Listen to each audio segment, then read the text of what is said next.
Berjumpa kembali pada pertemuan virtual kali ini atau pertemuan online. Kali ini saya akan ngebahas tentang pelaporan dengan menggunakan aplikasi PIN Kemendikbud. Nah, untuk masuk ke dalam aplikasi tersebut, kita harus masuk ke dalam browser, kemudian kita masuk ke URL PIN Kemendikbud go.go.id. Nah, kemudian nanti akan tampil seperti ini. Nah, tampilan awal ini adalah tampilan untuk login, di mana tampilan login bisa disesuaikan dengan kode PTS-nya. Ini sama seperti login ke Sister atau ke Feeder. Setelah itu kita langsung masuk atau kita login.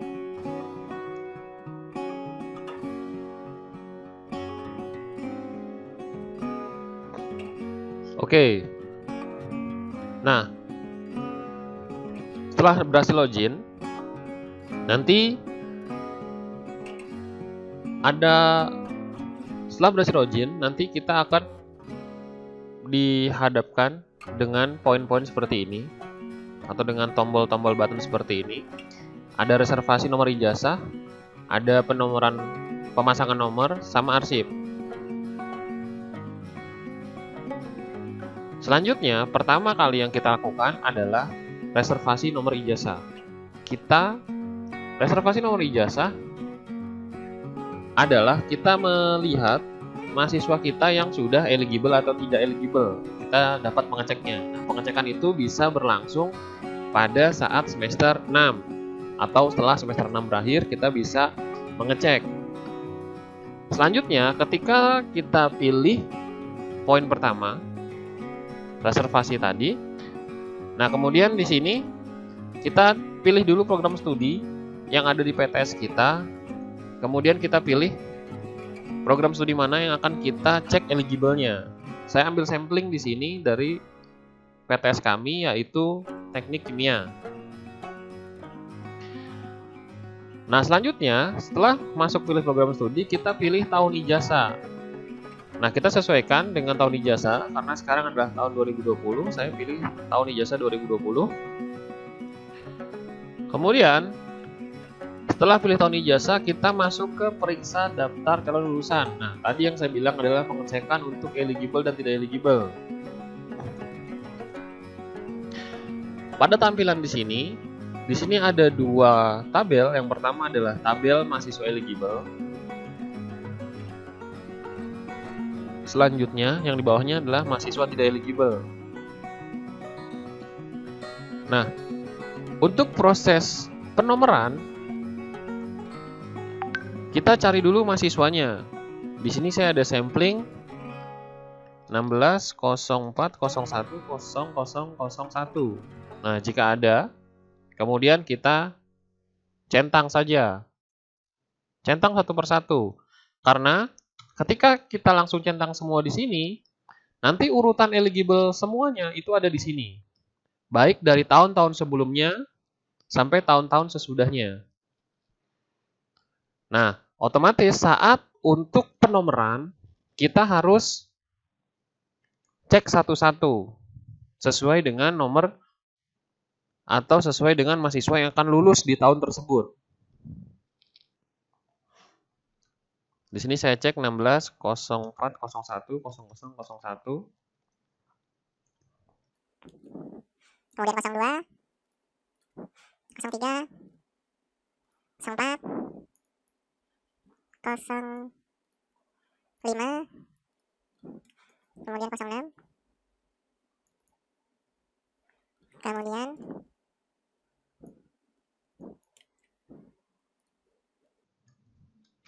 Nah, ketika kita sudah mengecek semua dan tidak ada masalah di daftar lulusan kita,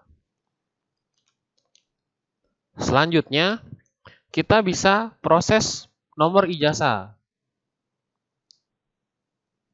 Misal ada mahasiswa yang tidak eligible, nanti kita bisa cek di sini tidak eligible-nya kenapa. SKS tidak memenuhi atau IPK tidak memenuhi ketentuan. Nah, ketika proses seperti ini berarti mahasiswa tersebut ya memang tidak eligible. Nah,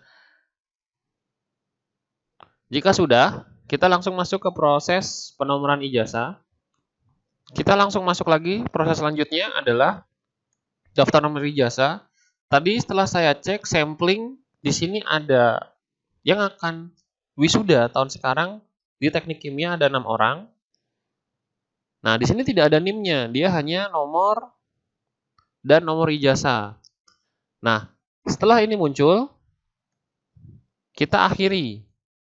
Jika kita tidak akhiri dan kita langsung logout, nanti nomor ini tuh bakal hilang. Jika Anda sudah yakin dan sudah memastikan bahwa calon lulusan hanya 6 dan sudah dicek, kita bisa langsung akhiri pengajuan nomor ijazah. Nah, kendalanya apa? Ketika kita tidak akhiri pengajuan nomor ijazah, saat kita logout dan kita login lagi, nanti ketika kita milih program studi, kita pilih tahun ijazah, dan kita pilih periksa calon lulusan, nama-nama yang tadi sudah kita checklist eligible, nanti akan muncul lagi. Jadi, kita mulai proses dari awal, kalau tidak kita akhiri pengajuan nomor ijazahnya. Karena saya tadi sudah melakukan pengecekan dan sudah pasti ada 6 orang, maka saya di sini saya langsung akhiri pengajuan nomor ijazah. Nah, setelah kita masuk tadi ke reservasi nomor ijazah, kemudian kita sudah sampai tahap selesai, kita masuk ke beranda. Kita masuk ke tahap selanjutnya dari reservasi, setelah itu kita masuk ke pemasangan nomor ijazah.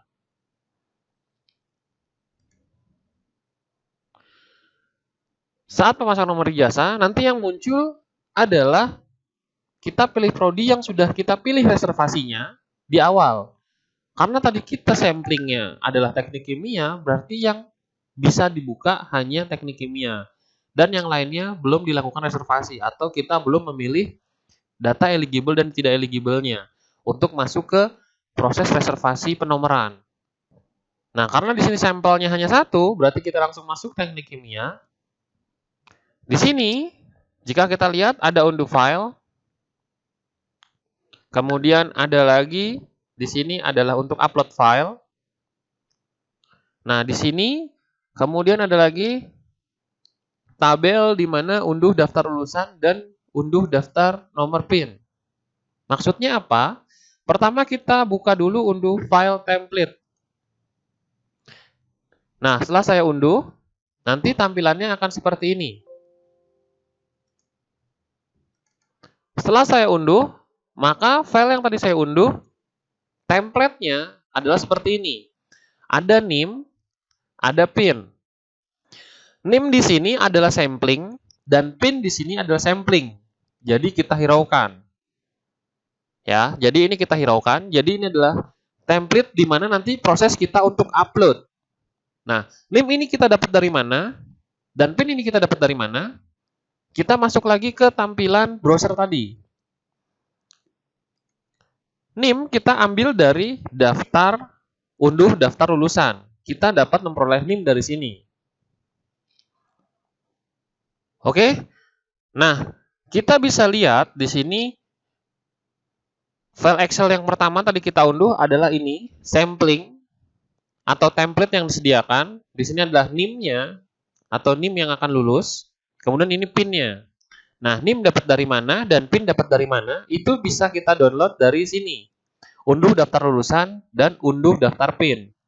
Nah, ketika kita unduh daftar nomor PIN, nanti akan muncul ketika kita sesudah kita tadi unduh daftar nomor ijazah atau PIN, nanti akan muncul seperti ini. Hanya muncul nomor urut dan nomor ijazahnya. Nah, ini bisa kita copy sesuai urutan. Kemudian kita pastekan ke sini, PIN tadi. Nah, yang lain ini kita hapus.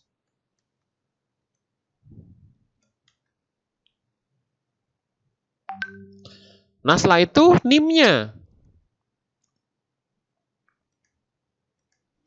Kita unduh di daftar lulusan. Atau kita bisa isikan sendiri di sini. NIM yang akan lulus tadi.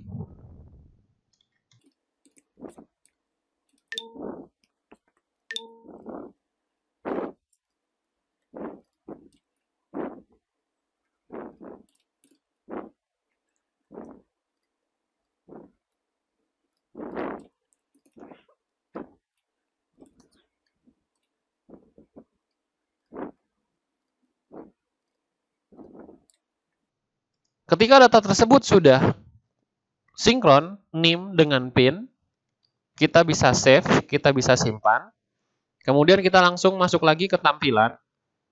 Nah, di sini kita harus unggah atau kita upload data yang tadi kita isi.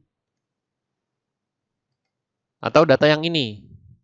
Data NIM dan PIN-nya. Setelah itu kita unggah. Nanti bisa kita bisa cek sesuaikan nomor NIM dan nomor ijazah. Ketika sudah sinkron semua dan sudah sesuai dengan data yang akan lulus atau data yang akan diwisuda sesuai dengan tahun tadi yang kita pilih pertama, ketika sudah kita bisa akhiri pemasangan NIM dan nomor ijazah. Nah, setelah selesai berarti sudah bisa kita lihat di arsip atau template. Nah, kita arsip reservasi, arsip nomor ijazah. Nanti kita bisa cek. Di sini nomor ijazah yang sudah pernah kita gunakan, unduh nomor ijazahnya. Nah, di sini sesuai prodi dengan kode ya.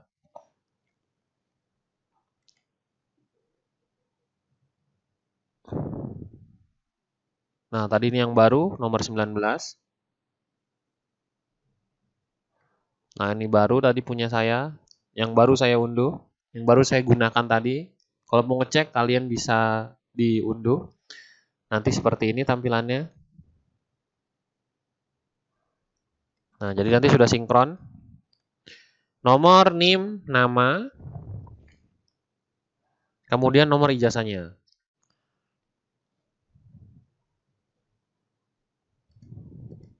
Nah, pertanyaan gini.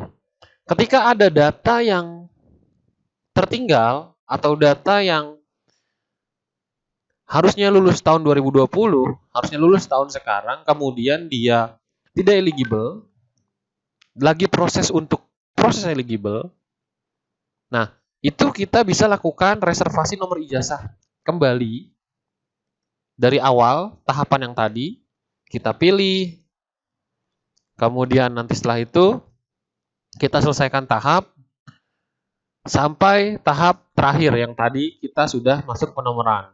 Jadi jangan khawatir ketika ada mahasiswa yang sedang proses perbaikan data eligible, itu bisa kalian tinggal atau bisa ditinggal. Kemudian nanti kita pasang awal setelah selesai melakukan step-step untuk penomoran ijazah. Kiranya informasi atau sekedar share knowledge saya untuk penomoran nomor ijazah cukup sampai di sini. Semoga bermanfaat untuk teman-teman operator dan teman-teman kepegawaian universitas.